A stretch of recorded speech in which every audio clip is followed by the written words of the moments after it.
What's up, guys? I'm out here. It's a fantastic day. We got some blue skies underneath, making for a pretty cool day. Still a day where we can enjoy the outdoors and enjoy the nature. So it seems like everywhere you kind of turn in this day and age, everyone's always talking about like how anxiety is up, depression's up, stuff like that on the news and stuff like that. And this rise of anxiety could be from like overstimulation. You know, I think like on the internet, it's like you learn so much, your brain's like, ugh. So I don't know if this video is helping. After the video, I recommend going off the internet, taking in information, and you know, just kind of relaxing a bit. And so I'm in this psychological and behavior disorder class, and we've been learning some interesting things. So if you're new to the anatomy of the brain, let me explain a few things for you. So the amygdala can be found kind of in the middle of your brain, and it's basically what controls someone's fears. If they have a fear response, usually the amygdala activating, you know. So if you don't have an amygdala, like you could like point a gun at someone, they would notice, but they wouldn't be afraid. They'd just be like, oh, cool. And so basically what happens when someone has anxiety is that they have that amygdala response,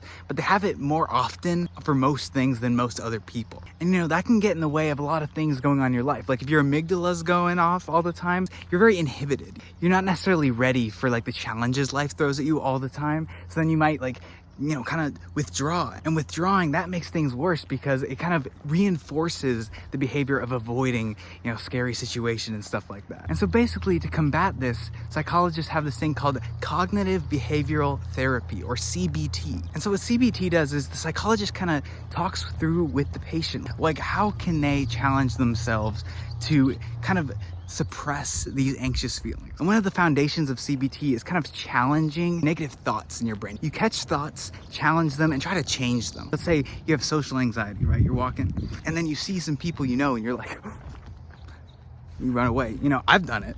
At that moment, your amygdala might be telling yourself like this is scary. Like, and then your brain's like saying like, oh man, like what if they make fun of me? What if they don't like me? Stuff like that.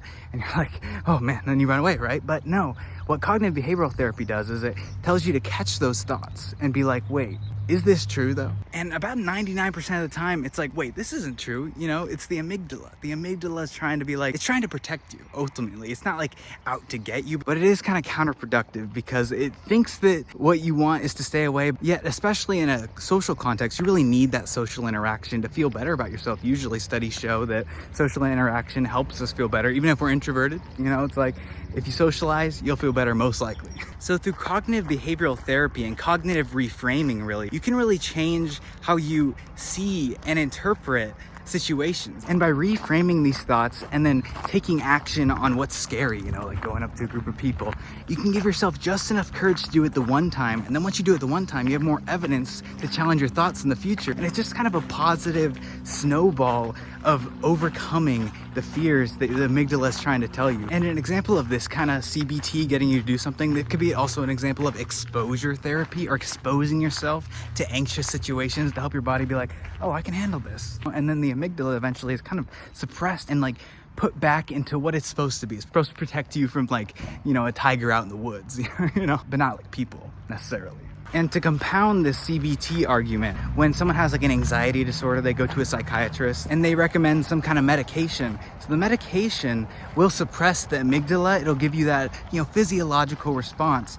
Yet when you're in an adverse situation, you don't have the medicine, then there's nothing to like kind of calm down the amygdala, you know? Yet with CBT, what's basically happening when you challenge those thoughts is you're activating the prefrontal cortex right here, part of the frontal lobe of the brain, the more executive functioning part of the brain. And what that is doing is it's basically telling the amygdala, no, stop. And it's basically reinforcing that. So then when you are in adverse situations, you can be more resilient and you can change your behavior as a result. So yeah, that's really it for today's walk. I was just excited to share this information, you know, just like, cause I get scared in social situations too, but you know, just using that prefrontal cortex to silence the amygdala. You know, you're basically saying like, thanks for helping me, but you know, I don't need you right now. You can calm down. It'll calm the rest of your body down. I just see this as an excellent way to build resilience, because if we can engage our prefrontal cortex to suppress some of our more innate brain functions like the amygdala, we'll be able to be in much more control of our thoughts and our behaviors,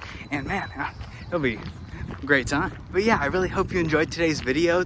Hope you learned a little something, hopefully. And I hope you have a fantastic rest of your day. I'll see you next time.